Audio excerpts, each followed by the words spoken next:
Welcome po sa ating channel mga kapalit. Dito ay may ituturo lang ako sa inyo na isang magandang puzzle na sana ay kapulutan nyo ng aral. Ipapaliwanag ko lang na mas malinaw sa inyo. Mga kapalit, ang unang titira dito ay ang pula at papunta doon, mga boss. Hindi totoo yan.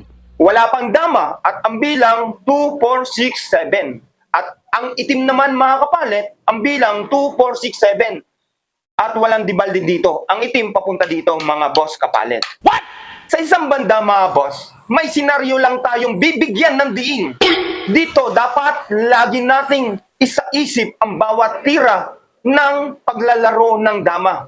Huwag tayo basta-basta tira ng tira kung hindi natin tiyak na mananalo tayo sa laban. Kaya ano pa ang ating dapat gagawin mga boss? Umpisahan natin at ituturo ko sa inyo ang puzzle na ito. Mga boss, dito ay tumira ang pula. Ang sabi ni pula, titira ako itim dito sa 214. Hindi totoo yan. Ang sagot naman ni itim kay pula, pula, bakit ka dyan tumira? Hindi mo ba alam na matatalo kita sa ganyan pormada na ginawa mo? Ang wika ni itim dito kay pula. Itim, ang sabi ni pula, huwag kang basta-basta magbibitaw ng basta-basta na salita na di mo pa nalalaman ang iyong gagawin. Kaya tumira na si itim ng 10-5. Sa pagtira dyan, ang ginawa na lamang ni pula, itim, titira na lang ako dito sa 9-5. Yan ang sabi ni pula kay itim. Kaya sabi ni itim, natatawa naman ako sa iyo pula. Bakit lang ka lumagay? Ay masasayang mo na yung 3 mong piyon at talo ka na. Yan ang sabi ni itim dito kay pula. Kaya tumira na si itim mga boss dito sa 16-4. Sa ganyan mga boss, tumawa si pula. Itim, yan na nga ang sinasabi ko sa iyo. Bago ka tumira, pag-isipan mo muna ng mabuti kung mananalo ka dyan sa ginawa mong tirada.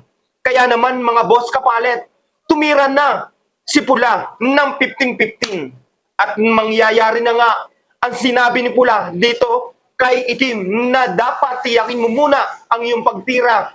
Dahil sa ganyang ginawa mo ay bibigyan kita ng para-entra. Mga boss, kumain na si itim. 3. Ayan. Sa pagkain dyan mga boss, ang sabi ni pula, hindi ka na talaga makaka-entra, itim. Yon ang sabi ni pula kay itim. Kaya tumira si pula dito. Kasi may kakaining dalawa si itim. Dito na pag-isip-isip nga ni itim na tama nga si pula. Kaya pagkain niya ng dalawa mga kapalit ay kumain na si pula. Talo ka na itim. Kumain na si pula ng 4. 1, 2, 3, 4. At dama na nga si pula mga kapalit. At kakain na si itim. Pagkain patras boss ng 13-7, kumain na ngayon si pula. Iyon ang nangyari mga boss. Hindi nga naka-entry si itim. Pangita boss, pagtira dyan, sasayangin. At pagtira dyan ni itim, sasayangin. Pagtira dyan, nagwakas na ang sinabi ni itim. Hindi totoo yan. Pagtira dyan, kain. Iyon mga boss, ang maging silbing aral sa atin sa ginawa ni itim at ni pula. Sana mayroon tayong kapulutan na aral. Thank you at God bless sa inyong lahat mga kadama. Kaya naman, kung ngayon ka palang naparaan sa ating channel, huwag mong kaligtaan na mag-like and share. Follow mo na rin para manutik ka sa mga dama puzzle at dama tutorial na aking ilalabas. Thank you mga kapalit!